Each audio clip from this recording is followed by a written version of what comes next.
2 ವರ್ಷದ ಹಿಂದೆ ಉಡುಪಿ ಜಿಲ್ಲೆಯಲ್ಲಿ ಹೊತ್ತಿದ್ದ ಹಿಜಾಬ್ ಕಿಚ್ಚು ದೊಡ್ಡ ಸಂಗ್ರಾಮವನ್ನೇ ಸೃಷ್ಟಿ ಮಾಡಿತ್ತು. ಇದೆಲ್ಲ ಮುಗಿದೋಯ್ತು ಎನ್ನುವ ಹೊತ್ತಲ್ಲೇ ಸೇಡಿನ ರಾಜಕೀಯ ಶುರುವಾದಂತೆ ಕಾಣ್ತಿದೆ. ಹಿಜಾಬ್ ಕಿಚ್ಚು, ಉತ್ತಮ ಪ್ರಾಂಶುಪಾಲ ಪ್ರಶಸ್ತಿ ಮಿಸ್, ಶಿಕ್ಷಕರ ಪ್ರಶಸ್ತಿಯಲ್ಲೂ ನಡೀತಿದ್ಯಾ ಸೇಡಿನ ರಾಜಕಾರಣ. ಬಿಜೆಪಿ ಸರ್ಕಾರದ ವೇಳೆ ವಿದ್ಯಾರ್ಥಿಗಳಿಂದ ಶುರುವಾಗಿದ್ದ ಹಿಜಾಬ್ ವಾರ್ ರಾಜಕೀಯ ಕದನಕ್ಕೂ ಕಾರಣವಾಗಿತ್ತು.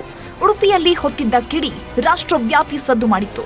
ಇದೆಲ್ಲ ಆಗಿ ವರ್ಷಗಳೇ ಉರುಳೋದ್ಮೇಲೆ ಮತ್ತೊಂದು ವಿವಾದದ ಕಿಚ್ಚು ಹತ್ತಿದೆ. ಹಿಜಾಬ್ ಸೇಡಿನ ಜ್ವಾಲೆಗೆ ಉತ್ತಮ ಪ್ರಾಂಶುಪಾಲ ಪ್ರಶಸ್ತಿಯನ್ನ ತಡೆ ಹಿಡಿದಿದ್ದಾರೆ ಅನ್ನೋ ಆರೋಪ ಕೇಳಿಬಂದಿದೆ. ಹಿಜಾಬ್ ವಿವಾದದ ಕಿಚ್ಚು ಎದ್ದಿದ್ದ ಕಾಲದಲ್ಲಿ ಸಮಾನ ವಸ್ತ್ರ ಸಂಹಿತೆ ನಿಯಮ ಜಾರಿಗೆ ತರಲಾಗಿತ್ತು. ಆದರೆ ಇದಕ್ಕೆ ಸೊಪ್ಪು ಹಾಕದ ಕುಂದಾಪುರದ ಸರ್ಕಾರಿ ಪದವಿ ಪೂರ್ವ ಕಾಲೇಜಿನ ಒಂದಿಷ್ಟು ವಿದ್ಯಾರ್ಥಿನಿಯರು ಹಿಜಾಬ್ ತೊಟ್ಟು ಬಂದಿದ್ರು. ಆಗ ಪ್ರಾಂಶುಪಾಲ ರಾಮಕೃಷ್ಣ ಅವರು ಕಾಲೇಜಿನ ಗೇಟಿನಲ್ಲೇ ವಿದ್ಯಾರ್ಥಿನಿಯರನ್ನ ತಡೆದು ನಿಲ್ಲಿಸಿದ್ರು. ಇದು ದೊಡ್ಡ ಹೈಡ್ರಾಮವನ್ನೇ ಸೃಷ್ಟಿಸಿತ್ತು. ಇದೆಲ್ಲ ಈಗ ಮುಗಿದುಹೋಯ್ತು ಎನ್ನುವಾಗಲೇ ಹೊಸ ವಿವಾದ ಎದ್ದಿದೆ. 2024ರ ರಾಜ್ಯ ಮಟ್ಟದ ಉತ್ತಮ ಪ್ರಾಂಶುಪಾಲ ಪ್ರಶಸ್ತಿಯನ್ನ ರಾಮಕೃಷ್ಣ ಅವರಿಗೆ ನೀಡಲು ನಿರ್ಧರಿಸಲಾಗಿತ್ತು.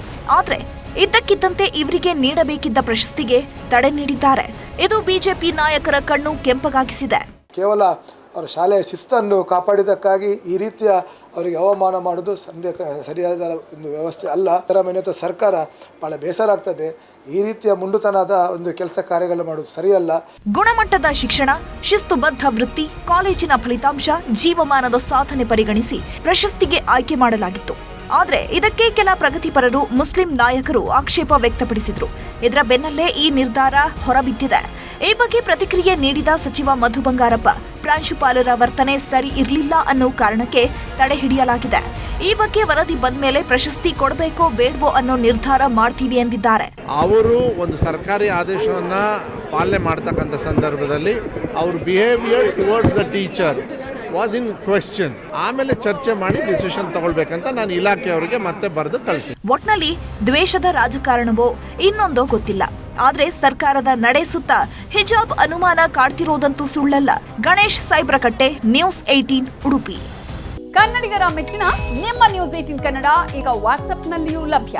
ಕರ್ನಾಟಕ ಮತ್ತು ದೇಶ ವಿದೇಶದ 360 ಡಿಗ್ರಿ ಸುದ್ದಿ ವಿವರವನ್ನ ನೀವು ನಿಮ್ಮ ಕೈ ಬೆರಳುಗಳಲ್ಲಿಯೇ ಪಡೆಯೋದಿಕ್ಕೆ ಈ QR ಕೋಡ್ ಅನ್ನ ಸ್ಕ್ಯಾನ್ ಮಾಡಿ. ನಮ್ಮ ಚಾನೆಲ್ ಅನ್ನ ಫಾಲೋ ಮಾಡಿ, ನೋಟಿಫಿಕೇಶನ್ ಆನ್ ಮಾಡಿ.